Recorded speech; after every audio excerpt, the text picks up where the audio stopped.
하나님께서 우리에게 주신 말씀은 마태복음 25장 1절로 13절 말씀입니다. 주제는 준비된 기름, 준비된 믿음을 가져라라는 주제로 은혜 나누도록 하겠습니다. 결론을 깨어있으라고 말씀하십니다. 깨어있지 않은 사람은 알지 못하겠다고 하시는 거예요. 누가복음 21장 35절에서 이날은 온 지구에 거하는 모든 사람에게 이 말이라. 그러므로 너희는 장차 올 이 모든 일을 능히 피하고 인자 앞에서도 서도록 하라. 기도하며 깨어있으라고 말씀하세요. 그러니까 예수님이 오실 날이 가까워져 있기 때문에 바르시 오시니까 깨어있으라고. 예수께서 낮에는 성전에 가서 가르치시고 밤에는 감람산이라는 산에 가서 쉬시니 모든 백성이 그 말씀을 들으려고 이 아침에 성전에 나가더라. 할렐루야. 우리는 이 모든 사람들을 알도록 주님이 2000년 전에 오셔서 우리를 구원하시고 가시면서 성령을 땅에 보내셨어요. 그래서 우리를 성령의 전으로 삼으셨단 말이에요. 그랬는데 우리는 마귀의 자식들이 돼갖고 깨닫지는 못해요. 요한복음 8장 44절에 보면은 너희는 너희 마귀에게서 났으니 너희 아비의 육심대로 너희도 행하고자 하느니라. 그는 처음부터 살인한 자요 진리가 그 속에 없으므로 진리에 서지 못하고 거짓을 말할 때마다 제 것으로 말하나니 이는 그가 거짓말쟁이요 거짓의 아비가 되었습니다. 이런 우리를 신랑과 신부로 비유를 하고 계시니 얼마나 감사한 일입니까? 그러면서 또 말씀하세요. 무엇을 하든지 말이나 일이나 다 주 예수 이름으로 하고 그를 힘입어 하나님 아버지께 감사하며 하라 라고 골로새서 47장에서 말씀해요. 이 땅에서 모든 생활은 먹든지 마시든지 무엇을 하든지 주의 이름으로 해야 하지만 우리가 성령을 보내주신 은혜로 내주하시는 성령이 계시고 우리가 초청할 때마다 오셔서 우리를 이루하시고 가르쳐 주시고 깨닫게 하시고 인도하고 계시는 이 보혜사 성령이 함께 계십니다. 그런데 이 열처녀 비유는 첫 번째 그 씨 뿌리는 비유를 주님께서 하시고 그리고 이 두 번째 열처녀를 비유해서 우리에게 말씀하고 계신 거예요. 그러니까 아무리 주님이 이 말씀, 이 생명을 뿌려놓는다고 할지라도 이 생명을 뿌려놓는다고 할지라도 아무리 이 성찬을 우리가 베풀어서 성찬을 의식을 한다고 할지라도 우리 마음으로 받아들이지 아니하면 돌밭에 뿌려지는 길가에 뿌려지는 씨앗처럼 말씀이 생명이 자랄 수가 없어요. 그러니까 우리에겐 성령을 보내셨어요. 할렐루야. 그래서 우리에게 성령을 보내셔서 기름진 밭이 되도록 준비를 하신 거죠. 그런데 여기서 기름을 준비한다. 열처녀가 이것은 이 성령을 받아들이는 거예요. 할렐루야. 그러니까 성령을 받아들임으로 이 기름을 준비한 병을 성령을 충분히 우리가 초청해 드리는 거예요. 그러니까 여기 수많은 성도들이 있다 할지라도 성령을 초청하지 아니하면 등불에 기름을 준비한 것이 아니라는 것을 비유로 말씀하고 계신 것입니다. 할렐루야. 신랑은 누구냐? 예수 그리스도를 본인 자신을 비유한 거예요. 너무 마귀의 자식이어가지고 버림을 당했고 주라고 알아보지도 못하고 등 돌렸고 썩은 냄새가 나고 하는 우리를 신부로 맞이해 주시는 거예요. 그 신부로 단장은 십자가에서 피로 우리를 씻어서 맞이하신 것입니다. 할렐루야. 어느 가정은 오늘 아침에도 가족끼리 한상에서 어선도선 둘러서 밥 먹은 가족들이 있었고, 어느 가족들은 한상에서 밥을 먹으면서도 싸우며 또 싸우며 서로를 정죄하면서 밥을 먹은 사람들이 있었고, 어느 가정은 정죄할 시간도 아까워서 서로가 밥 먹는 시간을 따로따로 해서 밥 먹는 집안도 있을 것입니다.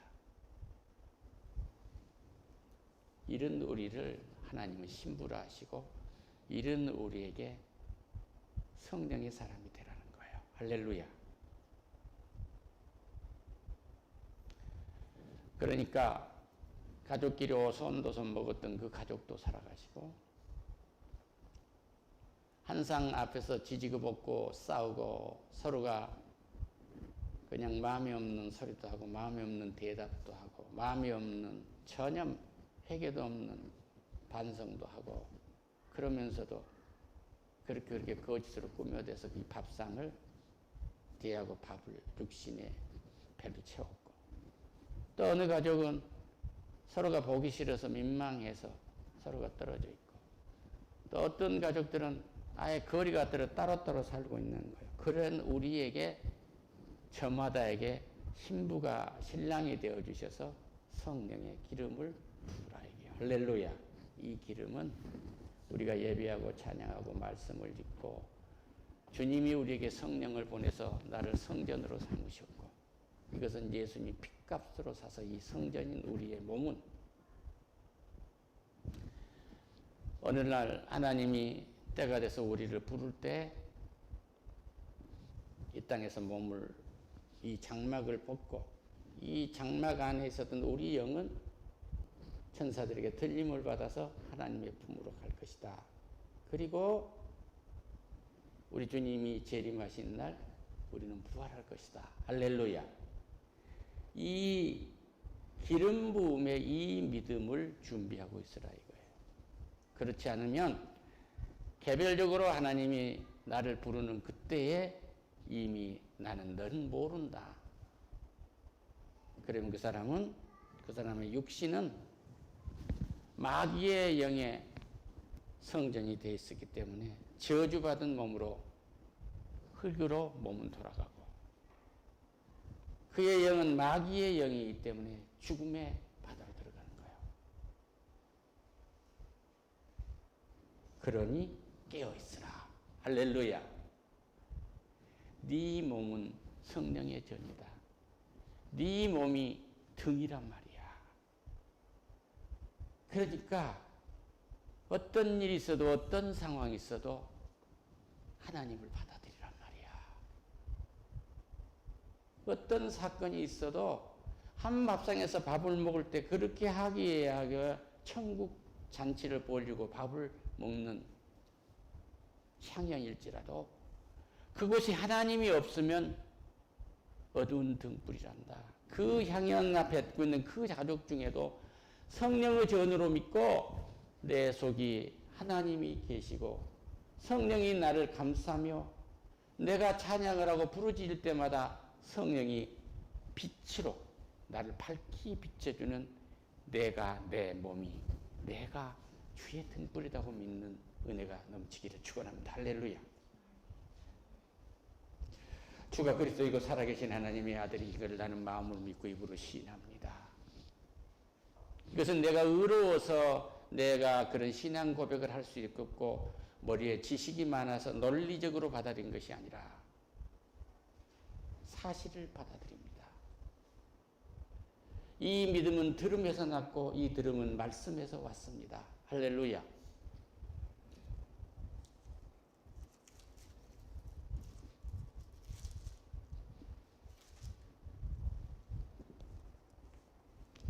로마서 10장 9절을 보면 내가 만일 내 입으로 주 예수를 시인하여 또 하나님께 그를 죽은 자 가운데 살리신 것을 내 마음에 믿으면 구원을 받으리라. 사람이 마음으로 믿어 의에 이르고 입으로 시인하여 구원에 이르느니라.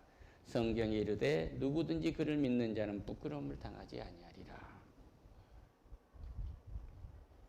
10장 로마서 10장 17절에 그러므로 믿음은 들음에서 나며 들음은 그리스도의 말씀으로 말미암느니라.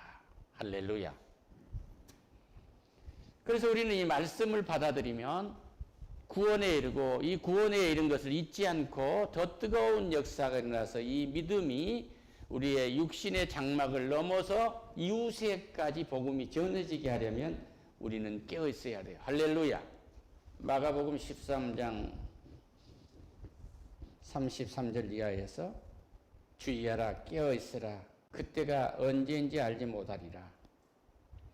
가령 사람이 집을 떠나 타국으로 갈 때 그 종들에게 고난을 주어 각각 사물을 맡기며 문지기에게 깨어 있으라 명함 같으니, 주인이 오면 문을 열어줘야 될 거 아니에요. 예수님이 재림해서 오시면 문을 열어줘야 될 거 아니에요. 내 속에 들어오시라고. 그러므로 깨어있으라, 또 깨어있으라고 말씀하세요. 33절에서 깨어있으라고 35절에서 깨어있으라 말씀하십니다. 집주인이 언제 올지, 혹 저물 때일지 밤일지 다굴 때일지 새벽일지 너희가 알지 못하며. 집주인이, 우리 몸의 주인이 누구예요? 이 집의 주인, 성령의 집, 이 성전의 주인이 예수님이란 말입니다. 이 몸을 부를 수도 있고 온 사방에 퍼져 있는 온 인류를 다 한꺼번에 구원해 가실 그런 시간이 올 수도 있다, 이 말씀이에요. 그가 호련히 와서 너희가 자는 것을 보지 않도록 하라. 37절 깨어있으라. 예배도 하지 아니하고 기도도 하지 아니하고 말씀도 읽지 아니하고 찬양도 하지 아니하고 말씀을 지식으로 받아들이고 생명의 능력으로 예수라는 이름이 나의 생명으로 받아들이지 아니하고 또 대자연의 이 호흡을 생명으로 받아들이지 아니하고 이것은 자연일 뿐이야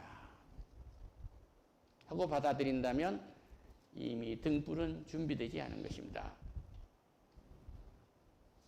깨어있으라.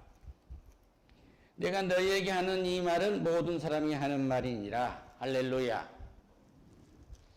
예수를 믿는다 믿지 않는 모든 사람들에게 하는 말씀이에요. 누가복음 21장에서 36절에 또 이렇게 말씀하십니다. 그러므로 너희는 장차 올 이 모든 일을 능히 피하고 인자 앞에서도 서도록 항상 기도하며 깨어있으라. 할렐루야. 주님이 올 때에는 마침 마가복음 3장 13장 24절에서 27절에서 말씀하고 계시네요. 그때에 그 한란 후에 해가 어두워지며 달이 빛을 내지 아니하며 별들이 하늘에서 떨어지며 하늘에 있는 권능들이 흔들리라. 그때 인자가 구름을 타고 큰 권능과 영광으로 오는 것을 사람들이 보리라. 또 그때에 그가 천사들을 보내어 자기 택하신 자들을 땅끝으로부터 하늘 끝까지 사방으로부터 모으리라. 이 말씀을 하시고 깨어있으라, 깨어있으라, 깨어있으라, 깨어있으라 말씀하신 거예요. 할렐루야.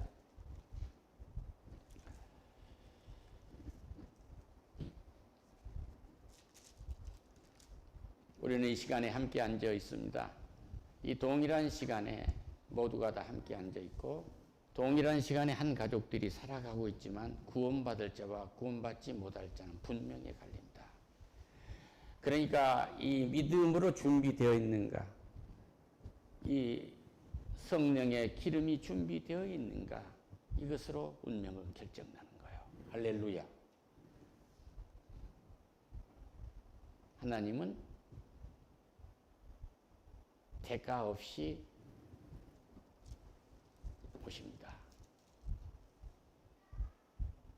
예수님은 우리가 오시라고 돈 주고 살 수도 없고 예수님 오시라고 큰 빌딩을 지어서 하늘 높이 석구 졸려에서 거기서 부른다고 오시지 않아요.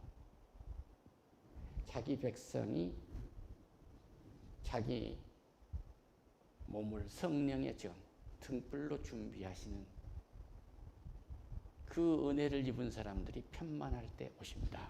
할렐루야. 그 백성을 구하러 오십니다. 그래서 오늘 이 예배를 드린다는 것은 보통 일이 아닌 거예요. 내 몸이 등불이 되는 거예요. 할렐루야. 빛의 자녀들이 되는 것이란 말입니다. 자격이 있어서 그렇게 목사가 사랑을 받는 거 아니에요. 목사님 힘드시죠? 저는 하늘 아래서 이런 위로를 받아봤어요. 한 말씀만 하고 말씀을 마치겠습니다. 이 땅에 이 사드라는 질병이 창궐했어요. 제가 그때는 이제 부대에서 사역을 한 때인데 주일날 오후에 군의관이 목양실에 와서 날들어 팔을 걷어 올리래요. 그래 나는 피검사를 해서 질병이 있으면 부대에 통과를 못하게 하려나 보다 이런 생각까지도 스쳐갔습니다. 그래서 목사니까 의무적으로 해야지요. 팔을 걷어 올렸더니 말한 거예요. 사드 예방 주사가 백신이 이 부대에 한 병이 왔는데 참모회의에서 누가 이 한 대의 예방 주사를 맞이할 거냐 하고 회의가 벌어졌는데 그건 법률로 말하면 당연히 부대장이 맞아야 된 거예요. 근데 이구동성으로 목사님이요 그랬다는 거예요. 그래서 나에게 놔줬다는 것입니다. 저는 3일장한 밤을 설쳤어요. 부대에 많은 피자를 차로 실어다가 푸고 많은 일을 했다고 생각했는데 내가 사랑을 준 게 아니라 사랑을 받고 살았어요. 할렐루야. 그래서 우리 본사님이 나를 붙들고 기도하는데 목사님 힘드시죠? 하는데 이 목회가 무엇인가를 다시 알았어요. 그런데 우리 주님은 오늘 말씀하세요. 등불을 준비해라. 성령의 기름을 준비해라. 그것이 깨어있는 거란다. 아무런 조건을 따지지 않았어요. 과거에 무엇을 했든지 오늘 어떤 신앙생활을 했든지 아무것도 묻지 아니하시고 성령을 받으라는 거예요. 할렐루야. 이 은혜를 입으시기를 축원합니다. 하나님 감사합니다. 깨어서 믿음의 기름이 풍성하도록 주여 주여 할 때마다 성령의 등불이 밝히 밝혀지는 등불이 되기를 원합니다. 신랑을 맞이하는 그 등불이 되기를 원합니다. 예수님의 이름으로 기도드립니다.